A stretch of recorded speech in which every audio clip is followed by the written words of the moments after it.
Good morning all of you. आज हम आपको कॉन्सेप्ट्स ऑफ फिजिक्स का पहला लेक्चर देने जा रहे हैं। इसके अंदर हम आपको फिजिक्स के अच्छे अच्छे कॉन्सेप्ट्स को बड़े इजीली तरीके से हम आपको बताएंगे और इसके द्वारा हम फिजिक्स के सारे कॉन्सेप्ट्स को क्लियर करेंगे। तो इसमें पहला टॉपिक है हमारा आवेश। इसको इंग्लिश में हम चार्ज कहते हैं। बच्चों, आवेश जो होता है वो किसी भी पदार्थ का वह गुण होता है जिसके कारण पदार्थ में एक आकर्षण करने का गुण उत्पन्न हो जाता है, उसी को हम आवेश कहते हैं।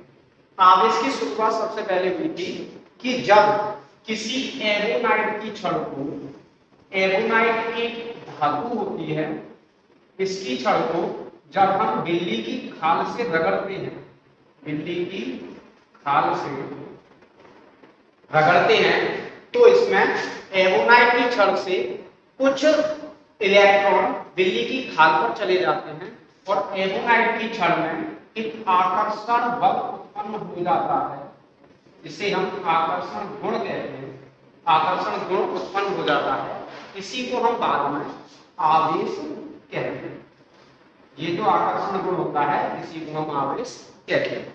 अब ये आकर्षण गुण जैसे आप लोगों ने बचपन में किया होगा कि अगर हम एक स्केल ले लें और स्केल को अपने बालों से रगड़ें, तो स्केल को रगड़ने के बाद जब हम उससे कागज के छोटे छोटे टुकड़ों को उठाते हैं तो वो उनके साथ उठ जाता है, यानी कि उसमें स्केल में एक आकर्षण गुण उत्पन्न हो जाता है जो उन कागज के टुकड़ों को उठा लेता है।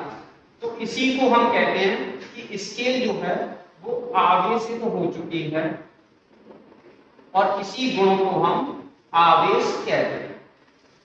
इसी गुण को हम आवेश कहते हैं। तो आवेश की अगर हम डेफिनेशन देखें तो आवेश किसी वस्तु का वह गुण है जिसके कारण वह वस्तु किसी अन्य छोटी वस्तु को अपनी ओर आकर्षित कर सकती है, इसी गुण को हम आवेश कहते हैं।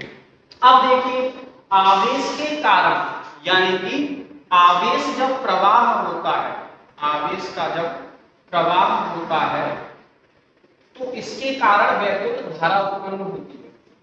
वैद्युत धारा उत्पन्न होती है। आवेश के प्रवाह के कारण वैद्युत धारा उत्पन्न होती है।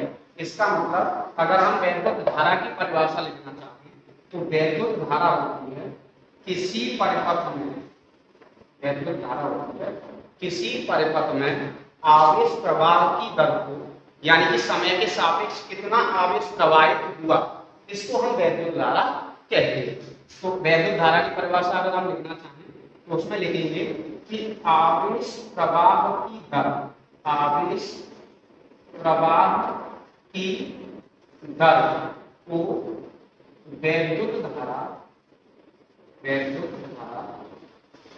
हैं और इसे I से प्रदर्शित करते हैं, I से प्रदर्शित करते हैं।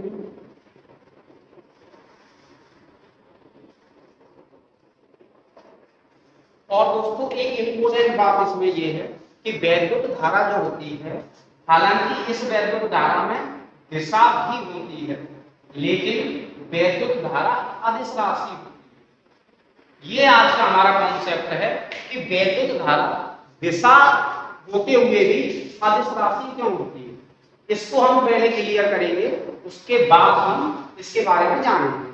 वैद्युत धारा सभी ने पढ़ा है कि आवेश के प्रवाह की दर को वैद्युत धारा कहते हैं, लेकिन इसमें हमें ये पता है कि वैद्युत धारा की दिशा भी होती है। अब वैद्युत धारा की दिशा क्या होती है? इलेक्ट्रॉन के चलने की विपरीत दिशा में या प्रोटॉन के चलने की दिशा में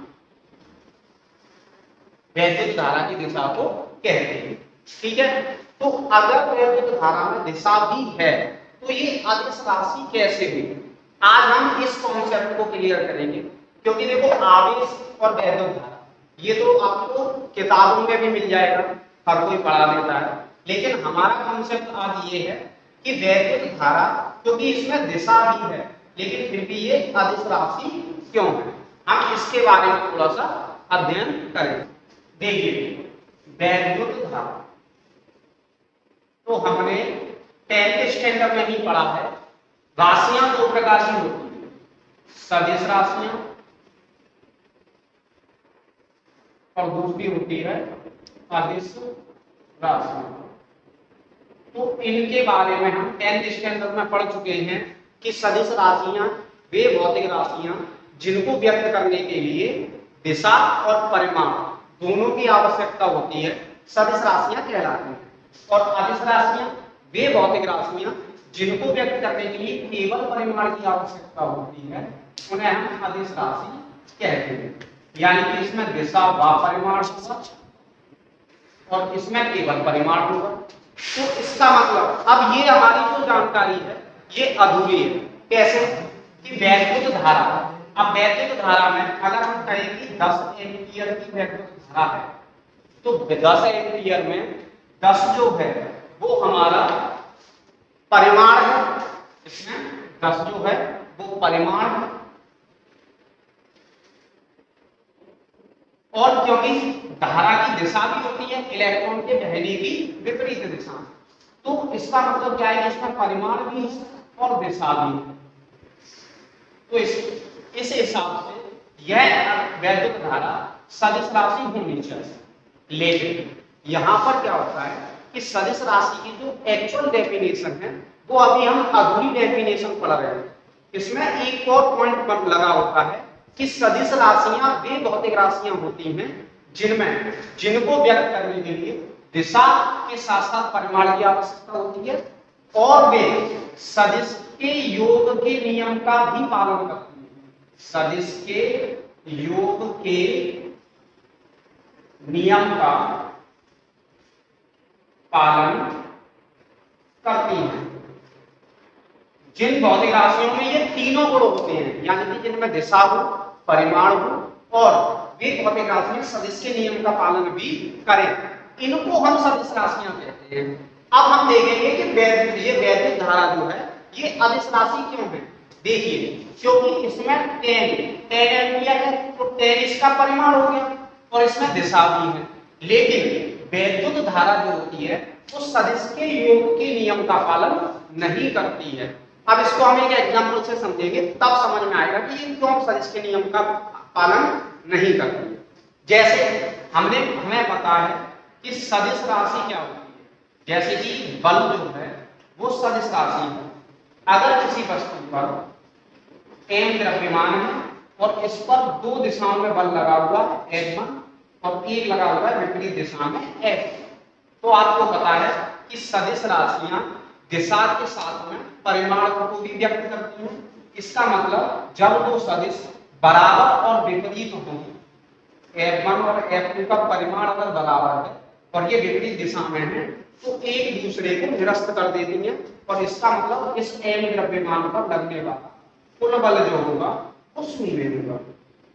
ठीक है, ये हमने 11th क्लास में भी पढ़ा है, 10th क्लास में भी पढ़ा है कि जब एक m द्रव्यमान पर दो बल विपरीत दिशाओं में लगते हैं और उन दोनों का परिमाण अगर बराबर हो तो उन पर लगने वाला कुल बल जो होता है वो शून्य हो जाता है। ठीक है, अब देखिए यहाँ पर अगर यही हम इस वैद्युत धारा के साथ देखें तो वैद्युत धारा में आप लोगों ने देखा होगा घरों में आपकी फिटिंग हो रखी होती है, जब हम देखते हैं तो कहीं से ये लाइन जा रही है और इसके बाद हमने यहाँ पर एक लाइन को यहाँ स्विच लगा रखी है। ठीक है, तो यहाँ से वैद्युत धारा प्रवाहित होगी और प्रवाहित होने के बाद यहाँ पर एक संधि है, संधि पे जाने के बाद ये बट जाएगा, तो बटेगी इसका मतलब मान के चलिए यहाँ से 10 एम्पीयर की धारा गई और इस दिशा में 5 एम्पीयर चली गई और दूसरी इस दिशा में 5 एम्पीयर चली गई। ठीक है, तो यहाँ पर क्या होगा कि अगर ये सदिश के योग का नियम का पालन करती तो क्योंकि दोनों का परिमाण बराबर है और दिशाएं विपरीत हैं तो यहाँ पर लगा हुआ कोई भी इलेक्ट्रॉनिक गैजेट, जैसे हम विद्युत बल्ब लगा देते हैं या कोई भी बोर्ड लगा देते हैं, तो यहाँ पर दोनों सदिश राशि अगर होती तो ये दोनों का परिमाण बराबर है और दिशा विपरीत है, तो यहाँ पर वैद्युत धारा जो है वो 0 होती और यहाँ भी वैद्युत धारा 0 होती, यानी कि कुल मिलाकर इस पॉइंट पर वैद्युत धारा का मान होगा वो 0 हो जाता। और हम देखते हैं कि दोनों जो भी उपकरण हैं वो हमारे 5 एम्पीयर की धारा से जल जाते हैं या काम करना शुरू कर देते हैं। तो इसका मतलब हम कह सकते हैं कि ये सदिश के योग का नियम, यानी कि जैसे बल करता है उस हिसाब से सदिश के योग के नियम का पालन नहीं करती है। इसलिए क्योंकि ये तीसरी वाली कंडीशन को फॉलो नहीं करती है, इसलिए वैद्युत धारा को हम एक नई राशि के रूप में देखते हैं, जिसे हम टेंसर राशि कहते हैं। क्योंकि इसमें दिशा और परिमाण दोनों होता है, लेकिन ये सदिश के योग के नियम का पालन नहीं करती, जो कि तीसरी कंडीशन होती है सदिशों की, उसको नहीं करती, इसलिए इसे टेंसर राशि कहते हैं और इसे हम अदिश राशियों में रखते हैं।